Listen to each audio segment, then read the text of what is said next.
times people get their hands on the grapple gun, they go crazy. They start using it way too much. It's those players who know how to use it are the ones who can use it most effectively. Doesn't matter how strong it is, it makes you a target as well. As we saw there at Skittles, chasing down XMB because he saw the power of it used. You've got to be careful, and I want to see him hold on to it and have that big game like he did during his qualifiers. I agree. It's the same reason I don't even grab an RPG. You'll just blow yourself up. It's a lot of power in one hand, right? And it gets even worse, right? It only goes up. It only magnifies its way up when you're talking about weapons like that, mythic weapons, specifically the Shockwave Launcher. But we'll see, though. Class is looking really good here. Uncontested loadout, uncontested POI to himself. The old Shark there, the broken down Shark. It's looking pretty good for him. On the other side, Blake, who's also in the top 4 right now, coming into this at 33 points. He's still just there. He's got himself something nice, a legendary charge shotgun to play with, a couple rotates, and some good heals for later in the game. Yeah, and a pretty decent zone for him. I want to touch on Class's zone as well. That's what I'm talking about. These southern zones could cause issues for us. Dropping at the Shark, the far northwest part of the map, now has to go southeast. Let's see, does he have it in the game plan? Does he know this drop well enough? And can he now make the rotates? He's uncontested, so he wasn't slowed down, which gives me hope that with the practice he's put in coming into grand finals, he knows when he has to leave early. As we see Colazo sneaking up here on Kanata, maybe trying to use all the sound these Marauders make to kind of sneak his way in. Gets the crash pads. Is Colazo going to go in? He is. He's going to take the sneak shot on Kanata. Kanata would not be happy if he goes down like this.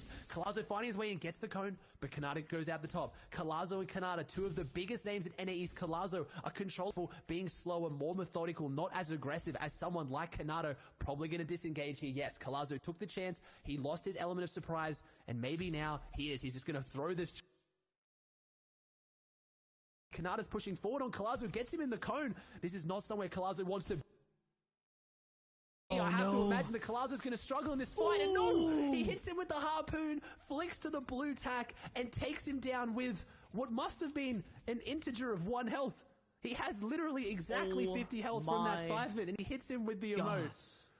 That is not fair for Kanata, who piece controlled everything. He turned it around and then lost the exchange.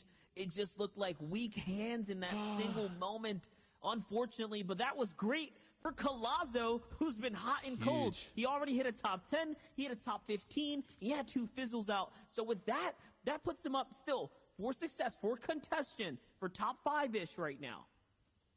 Yeah, he can jump back up there. And like I said, Colazo is known for being a very, very smart player. In trios, he's one of few controller players who leads his trio. He does the tunneling. He does the building. He makes the decisions, showing how insane his game sense is. And let's see if that can show up today now. He's got the loot. He's had his mid-game aggressive fight, which is not normally his style. And now that extra loot might boost him into the end game where he does play so well. And Colazo been struggling a little bit in the heats and qualifiers. Didn't have any incredibly massive performances, but I really hope he has it here today. A player that I've been following for a long time as a really good staple pillar in the competitive community.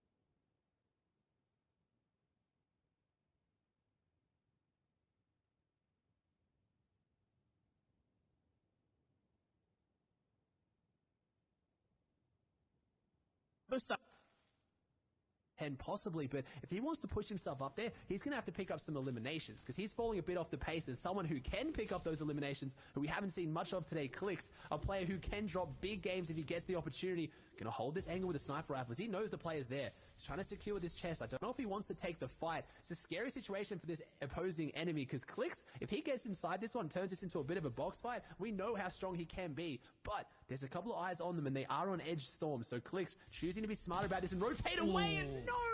Flicks it back. He baits hits him with the rotate and flicks it back with the clean quickscope onto Sid. Clicks, showing that he's still got it very much on 15 points, but one of those players to look out for to drop a big game, 5 or 6, when there's nothing left on the line. I expect Clicks to go ham, and it's going to pay off in a big way, or he'll drop down even further. If there's any time to do it, it's now in game number. Sid was in 15th place coming into this competition, coming into this game here. So that's a big drop-off for players like Clicks, though. If he turns online now, there still is an opportunity, still is a chance to fight for the big prizing that's on the line here. Time to rotate now, though. This is